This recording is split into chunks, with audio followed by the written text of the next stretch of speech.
Predstav si, že ideš kempovať, tešíš sa na prírodu, pokoj a bum! Príroda ti pošle tornádo s balíčkom nešťastia, medzi tým slnko zaspieva metalový refrén v podobe výbuchu a Disneyland v Tokiu rozdáva úsmevy na počkanie. Vitaj vo svete, kde sa v ten istý deň môžeš báť, obdivovať aj zasmiať. Toto je Svet na prahu milénia, 14. júl 2000. Nezabudni na odber, like a komentár. Daj vedieť, či by si radšej čelil tornádu, slnečnej búrke alebo Disneylandovej frontičke na popcorn.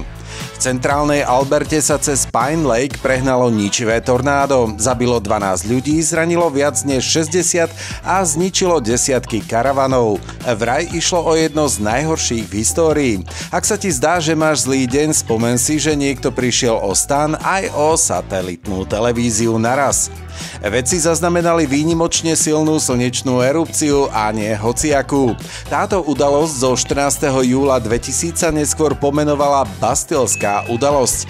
Výbuch energie vyvolal mohutnú geomagnetickú búrku na Zemi, čo narušilo satelitnú komunikáciu a GPS signál.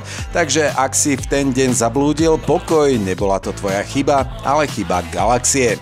Medzitým v Japonsku si tokijský Disneyland zapísal do histórie 250 milióntého návštevníka. Stal sa tak jedným z najnavštevovanejších zábavných parkov sveta. Kým v Alberte lietali karavany vzduchom, v Tokiu sa lietalo nad Dumbovým a jedla sa cukrová vata.